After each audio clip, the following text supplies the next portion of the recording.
Hinn gesturinn sem við höfum fengið hingað til okkar í setningarathöfnina Katrín Oddsdóttir, mannréttindalögfræðingur. Ég býð hana velkomin í pontu. Gjörðu svo vel.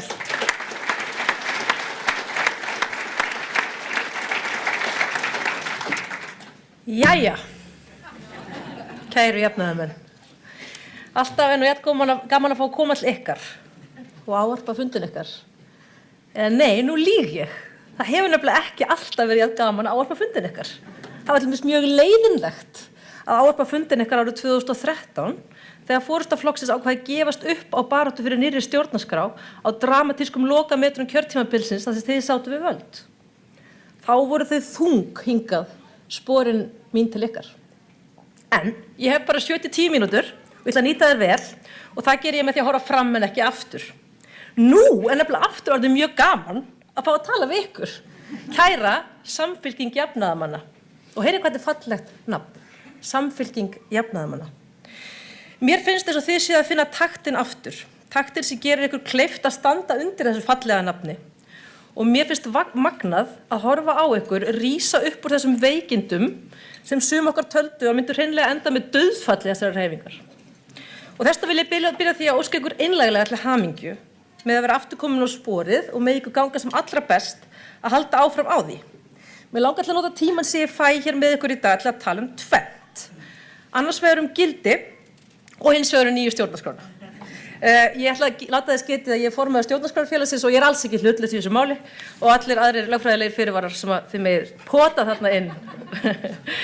En fyrst gildin. Stundum þá verður umræðum gildi eitthvað svo innantóm. Þú veist, við heyrum falleg orð og við höfum heyrt þau svo oft áður án þess að þau hafi leitt til fallegra gjörða og eitthvað forrit í heilanum okkar bara slekkur á sér. Þú veist, tökum dæmi. Heilindi. Hvað gerist inn í hausnum á ykkur þegar þið heyrið þetta orð? Inn í mínum haus þá hrannast upp alls konar dæmi hið andstæða. Dæmi til dæmis nýleg og gömul sem að mörg eiga rætur að rekja til þess að einhver sem hefur fengið í hendur opinbert vald brást okkur sem veittum henni eða honum valdið. Svo það andstæðan við orðið heilindi sem orðið spilling. Og kannski formúlan sú að vald einfaldlega spillir. Og þess vegna sjáum við svona mörg dæmi skort á heilindum þar sem farið með völd. En felst ekki ákveðin uppgjöf í því að líta svoleiðis á málið? Ég held að sé réttar að segja að þar sem að séu völd sé hætta á spillingu. Og því ég er að neita að skrifa upp á það að þessi fullyrðingum að vald spilli á henni sé ekki undantekningar.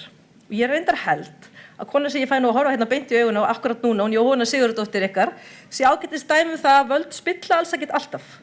En til þess að koma í veg fyrir að svo megi vera að völdin spilli, þá þurfið þið, sem eruð núna sækjast eftir völdum í gegnum ykkar stjórnmálahreyfingu, til að gera samfélagið okkar betra, þið þurfið að standa gríðarlega fast í lappirnar til að halda vöku gagnvart þessari hættu.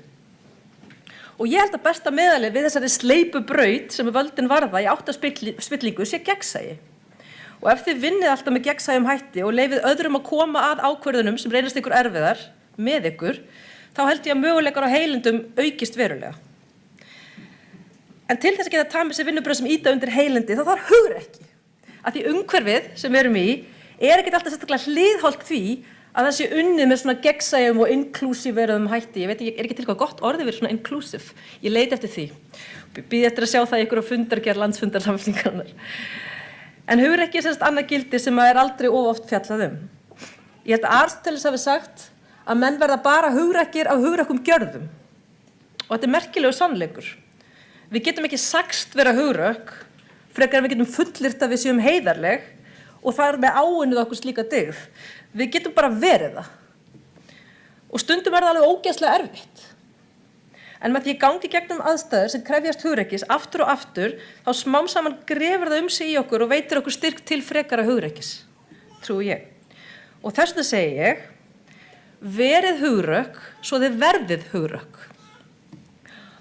Og þetta á gjarnan við það að skora á hólm þau kerfi sem við búum við og að skora á hólm rökin að þetta hafi alltaf verið svona. Af því að heimurinn nefnilega búinn til úr mynstrum. Og hvort sem við horfum á náttúruna eða samfélagið eða bara húsin okkar eða samskiptin okkar eða listina eða jarðkúluna, þá þetta allt mynstur. og svo þau gjarnan búin til á öðrum smærri mynstrum og svo saman myndaði einhver stærri mynstur og einhvern einkennilegan hátt þá allt sameiginlegt með því stærsta og því smæsta. Og hérna gæti komið svona gif af einhverjum hausi sem springur eða eitthvað. Ég veit þetta svona pínu eitthvað, en það eitt sem öll þessi ólíku mynstur eiga sameiginlegt. Það eitt sem þau eiga öll sameiginlegt. Veitir hvað Þau reyna að viðhalda sér. Hvort sem þau eru til góðs eða til ills, þá tilhneiging þeirra að verjast breytingum. Og leiðin til að breyta slíkum kerfum ofta að búa til ný mynstur, samhliða þeim gömlu, til að sýna þessi hægt að gera hlutina öðruvísi án þess að allt fari til helvítis. En það sem gaman að skoða í þessu samhengi að kerfin sem við manneskjurnar sköpum utan okkar samfélög, þau eru bara mynstur sem eru þeim eiginleika gætt að við byggum þau til sem þýðir að við getum líka breytt þeim. Hvernig við á Íslandi tökum á móti flóttafólki mynstur sem hægt að breyta. Hvernig við skerðum greiðslu til öryrkja sem reyna að krafsa sig út á vinnumarkaðinn mynstur sem hægt að breyta. Hvernig við níðumst á náttúrunni til að skapa óheilsusamleg og mengandi störf í stóriðju mynstur sem hægt að breyta. Og hvernig við grundvöllum lögin okkar og réttaríki á danskri og úreltri stjórnarskrá líka mynstur sem hægt að breyta. Og nú komið næsta gildi sem ég langar til að tala en það stolt. Stolt rosalega erfitt viðfangsefni vegna þess að stökkbreytist svo auðveldlega yfir í hroka. En ef rétt farið með þessa tilfinningu, þá getur hún verið mjög valdeflandi og gríðarlega gott eldsneyti í baráttu við kerfi sem ver sig fyrir breytingum í algjöru blindni. Og mig langar til að segja við ykkur, kæra samfélkingafólk, að þegar það kemur að stjórnarskráin okkar nýju, þessum samfélagssáttmála sem liggur enn ofan í skúffu hjá Alþingi, 7 árum eftir að var skrifaður, þá eigið þið ekki að finna til skammar yfir að verkið hafi ekki verið klárað. Heldur þvert á móti til stolts yfir því að við eigum þó þessa nýju stjórnarskrá svo gott sem tilbúna. Verið stolt af því að það voru þið sem var flokkurinn sem efndi til lýðræðislegustu vinnu sem heimsbyggðin hefur séð varðandi stjórnarskrárgerð. Verið stolt yfir því að þið voru flokkurinn sem stýrði landinu þegar blásið var til 1000 manna þjóðfundar, þar sem valið var að handahófi fólk af öllum aldri, stétt og stöðu, sem hittist í heilan dag til að ræða þau gildi sem skyldu grundvalla nýja stjórnarskrá. Og verið líka stolt af því að þið voru flokkurinn sem satt við stjórnvölinn þegar kosið var til stjórnlagaþings. Og þið voru nógu hugrögt til að skipa stjórnlagaráð þegar Hæstiréttur reyndi að viðhalda gamla kerfinu að einungis lögfræðingar og ákveðni kreðsu mættu koma nálægt slíkri vinnu. Verið líka stolt af því að við gerð stjórnarskrárinnar var þjóðin hafði með í ráðum og það var unnið með gegnsæjum hætti og verið einstaklega stolt af því að hafa leyft kjósendum með þjóðaratkvæðagreiðslu að taka afstöðu til þess hvort ný stjórnarskrá skyldi grundvölluð á þessum drögum. Og ég segi það satt, vegna þess að ég ferðast vítt og breytt heiminn til að tala þetta síðustu ár. Ég búin að vera í Harvard og Princeton og Berkeley og Stanford og út allt og hvert sem ég fer, þá vekur þetta ferli sem þið eigið svo stóran heiður af gríðarleg viðbrögð. Það vekur hrifningu og ekki síður þá vekur það von. Margir helstu sérfræðingar heims í stjórnskipunarrétti og lýðræðismálum að missa sig yfir þessu ferli. Og vilja allt gera til að hjálpa okkur Íslendingum að ljúka þeim með sóma. Og margoft hafa þessi sömu sérfræðingar farið yfir þessi drög að nýrri stjórnarskrá og komist að því að hún sé góð. Þetta mál snýst nefnilega ekki bara okkur hér heima á Íslandi. Vegna þess að við mannabarnir, við erum þess að myndi stödd á viðsjárverðum tímum í heimssögunni hvað lýðræðisleg gildi varðar.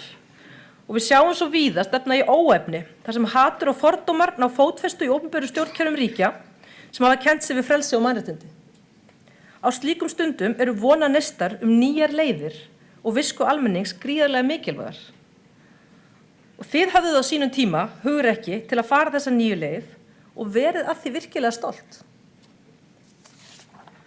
Síðan, þegar þeir eru búin að ligna aftur augunum í örstundastund og leyfa þessu verðskuldaða stolti að hríslast æðakerfið á okkur, þá skuluð þið samt lítið upp aftur og í þetta sinn þá skuluð þið vera reið.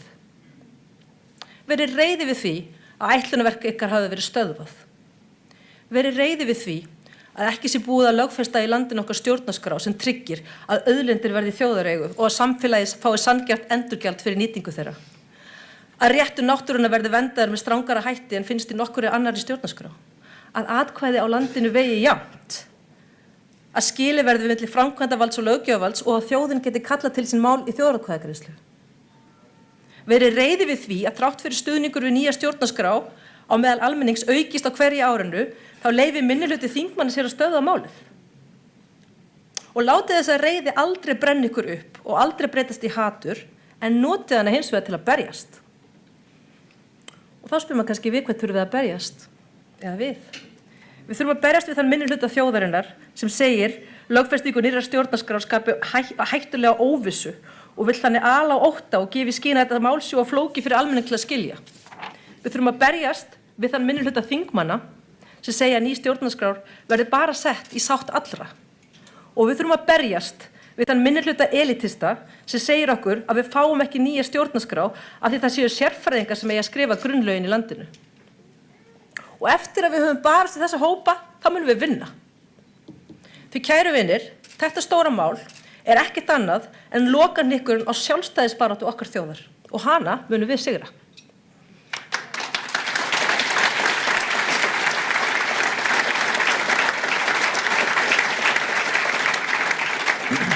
Við búum nefnilega við gömul dönsk grunnlög að stofninu til og með ykkar miklu vinnu eftir hrun eigir nú von sem þarf að láta rætast og með því eignumst við Íslendingar í fyrsta sinn okkar eigin stjórnarskrá, grundvallarlög sem við munum geta byggt réttlátara og jafnara samfélag á. Og nú sígur hér á seinni hlutan af því sem ég vil segja í dag. En ég ætla að endurtaka þessa möntru það veganesti sem ég held að mestu máli skiptir einu sinni viðbót og þess vegna segi ég, verið heil, verið hugrökk og verið stolt en ekki síður verið glöð. Skemmtið ykkur á þessari vegferð, því annars er þetta ekki þess virði. Í mínum huga eru baráttugleði og húmor tengd órjúfandi böndum og ef þið missið gleðina, þá missið þið líka sýnin á það sem skiptir máli. Það er nefnilega ekkert skemmtilegra en að breyta heiminum. Það felst gríðarleg lífsfylling og hamingja í því að vinna með fólki sem maður virðir að einhverju sem í grunninn er ekki baráttu fyrir eigin hagsmunum. Þetta vitið nú sannlega öll fyrst þeir eru hér í dag. Kæru vinir, að lokum vil ég segja að það hefur verið einstaklega fallegt að sjá þessa hreyfingu endurheimta styrk og þor að undanförnu. Þau eru mikilvæg fyrir íslenskt samfélag og sem eilíflega óflokksbundinni konu er það mér gríðalegt gleðiefni að geta sagt hreinskilnislegra og beint frá hjartanu, mikið vona ég að ykkur gangi vel. Takk.